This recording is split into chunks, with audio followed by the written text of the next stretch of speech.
Hello बच्चों, चलिए प्रश्न को देखते हैं। प्रश्न है, निम्न में से कौन से अणुओं का द्विध्रुव आघूर्ण उच्चतम होगा? विकल्प ए CH3Cl, विकल्प बी CH2Cl2, विकल्प सी CH3Cl और विकल्प डी CCl4। तो देखिए यहाँ पर बात करें प्रश्न की मुख्य अवधारणा की। मुख्य अवधारणा,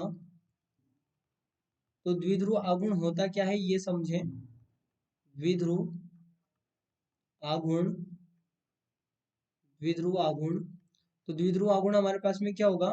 यहाँ पर हम लिख सकते हैं दो परमाणुओं के बीच, दो परमाणुओं के बीच एक अणु में रासायनिक रासायनिक बंध की बंध की ध्रुवीयता ध्रुवीयता यानी कि पोलैरिटी का मापन हमारे पास में द्विध्रुव आघूर्ण कहलाता है। अब यहाँ पर समझे, जो सबसे पहला युग्म हमें दिया गया है CH3Cl, तो ये हमारे पास में इस प्रकार से होगा Cl H H और H। अब देखिए द्विध्रुव आघूर्ण की दिशा क्या होती है, तो ये होता है कम इलेक्ट्रॉन नेगेटिव वाले परमाणु से अधिक इलेक्ट्रॉन नेगेटिव वाले परमाणु की ओर, यानी कि इस प्रकार से ये यहाँ पर अपने आप को दर्शाता है, यहाँ पर भी और ये यहाँ पर।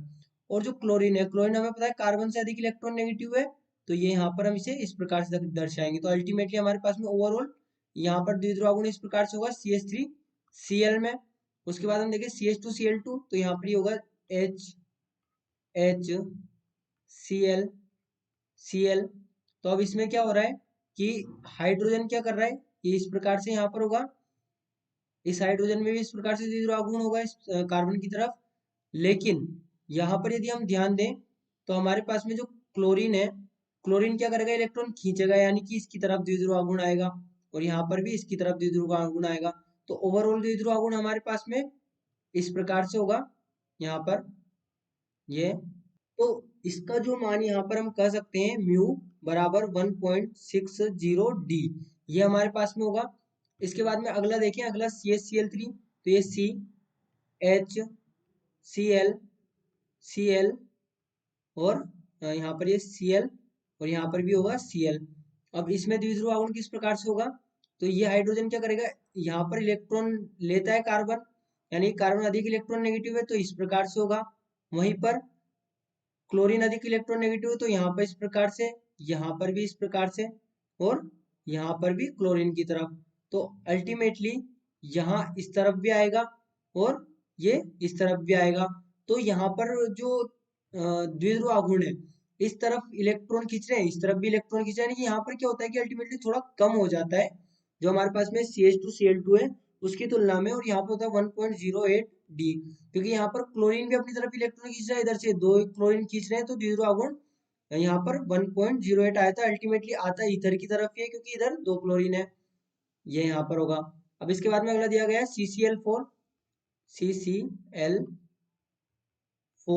तो यहाँ पर तो हम देख के ही समझ सकते हैं कि जो द्विध्रुव आघूर्ण होगा वो कितना होगा, शून्य होगा। क्यों?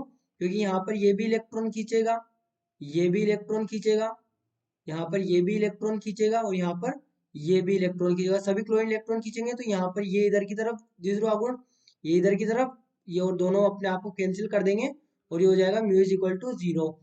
तो अब यहाँ पर यदि हम ध्यान दें तो हमारे पास में सबसे अधिक द्विध्रुव आघूर्ण किसका होगा, यहाँ पर हमारे पास में जो CH3Cl है इसका द्विध्रुव आघूर्ण होता है mu is equal to 1.94 D, approx इतना होता है इसका, क्योंकि यहाँ पर केवल क्लोरीन इलेक्ट्रॉन खींच रहा है, उधर से 3 हाइड्रोजन इलेक्ट्रॉन डोनेट कर रहे हैं। अल्टीमेटली हम यहाँ पर एक कहने के तरीके से कह रहे हैं, क्योंकि क्लोरीन कार्बन से अधिक इलेक्ट्रॉन नेगेटिव है, तो ये इलेक्ट्रॉन अपनी तरफ खींचेगा।